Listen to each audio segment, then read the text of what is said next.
How can we as individuals of the community and friends of the college help you? I'll tell you what. First thing is, follow me on Twitter if you're on Twitter, okay? It's out there. If you're not on Twitter, get on the internet and take a look at our website and some of the things that are there. It's powerful. I mean, I honestly didn't know how powerful recently. It's really important. That's one.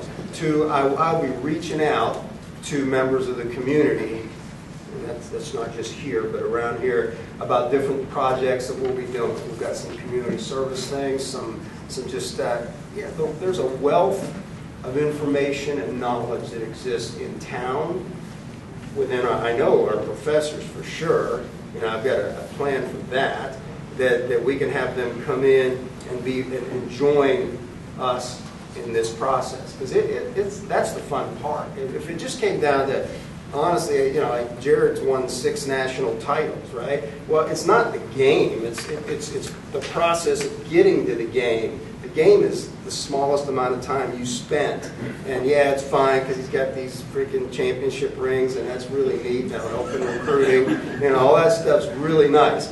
But I think it's the drills, it's the skills, so the special people he met there. I mean, those are the things that are key. So how you can help me is come see me, give me your phone number, contact information, and it's an open door. I mean, we'll set up a time. I'll come to your place. You can come to mine once I get the boxes emptied out, and we'll sit down and have a cup of coffee and talk about it. But I need your help. This is not a one-man show.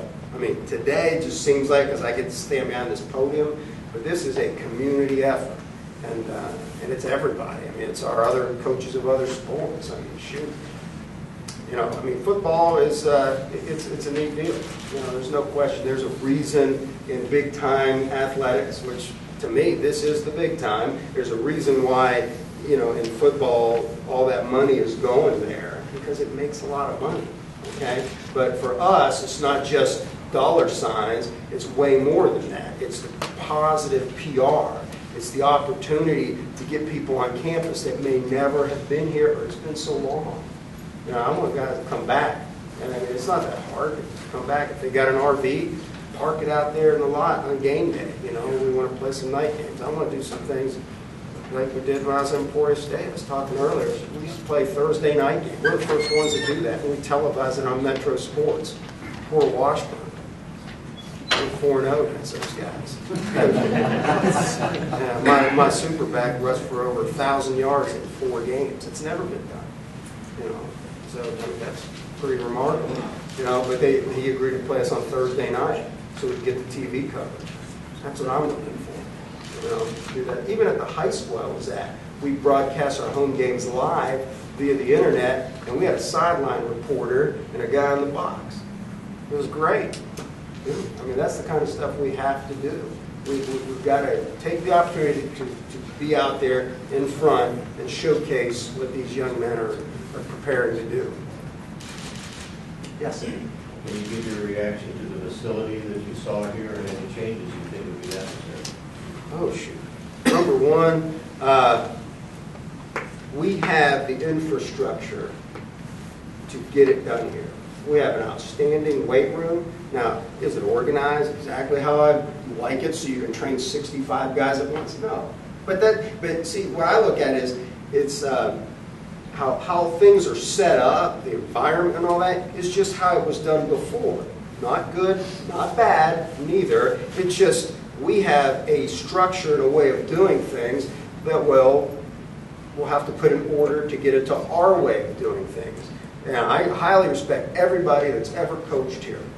I mean, I get it, because it's coaching football, coaching any sport at the college level is difficult. I mean, there's the time demands. I mean, last night I'm in my office and it's 10 o'clock at night and the baseball coach is in there making calls. I get it, and all our coaches do that, so it's a lot of work. But here's the thing. I see the foundation set. Right? Now, will there be changes made? Absolutely.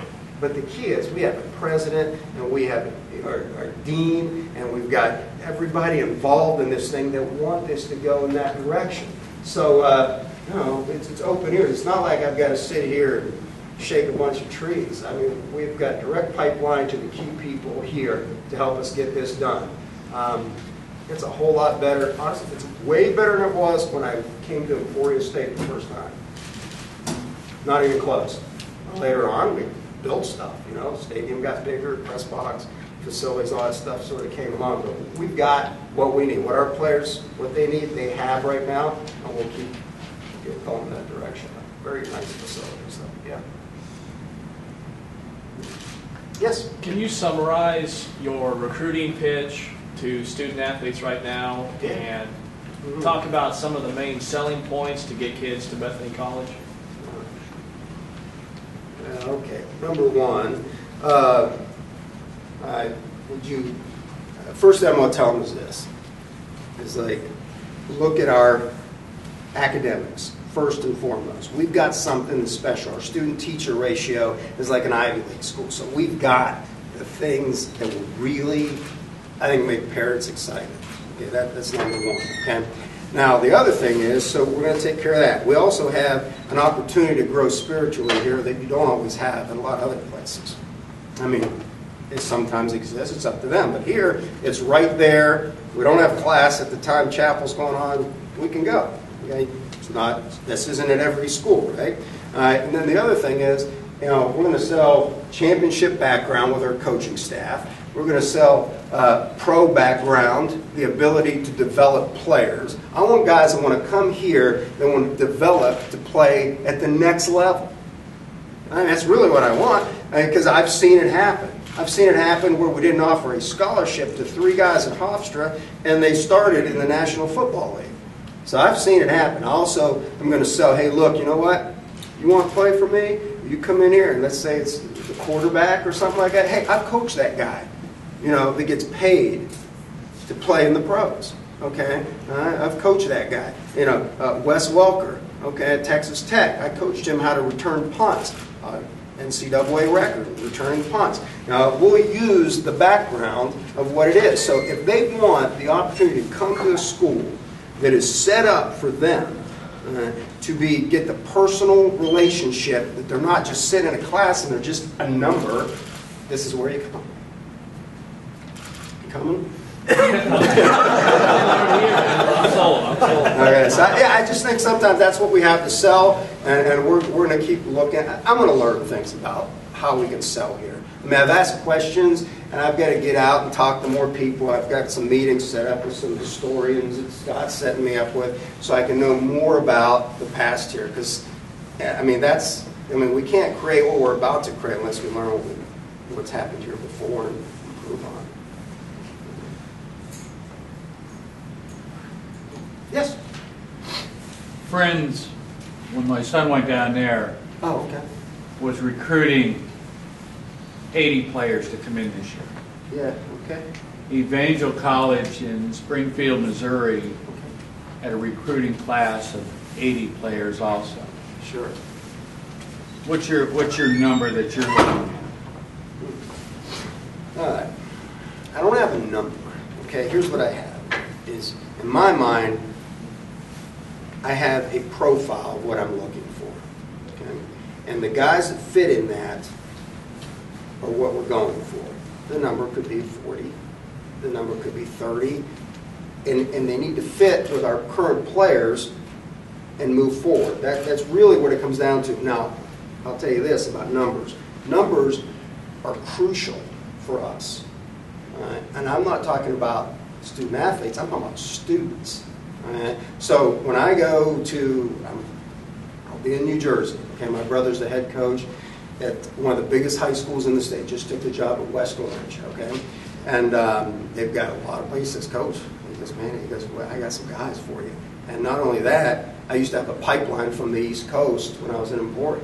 Great players, right? So we're going to go out there and build that. But when I sit in a room with a student athlete that is going to play football here, what my thought is, I want to get in there and ask them who are some of the other students in the school that would like this opportunity to come here, because we can package them well, we've got great financial aid, we have the opportunity to give just a regular student. So I'm trying to get more numbers in here first and foremost, I sound like an admissions rep right now, but you know what? That's part of the job, because we got to fill the stadium. In order to fill the stadium, the whole campus has to be there, and the whole community, and the bigger the campus, the better. So, you know, we've got to target. I mean, I might be out of line, but I know what I'd like to see, you know, how many students would like to be here. You know, it's significantly more, you know. So, you know, I can't say I'm not going to go get 80-some guys. I can't pay attention to that many of them, to be honest. They just got to be a good fit for us. That's number one. Somebody else had a question.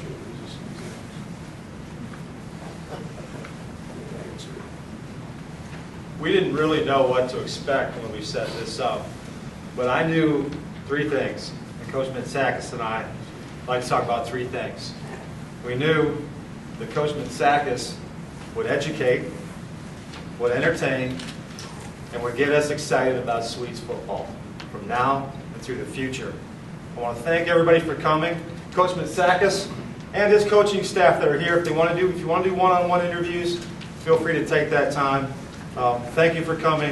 It's been, like I said before, it's a great day to be a Swede. Thank you.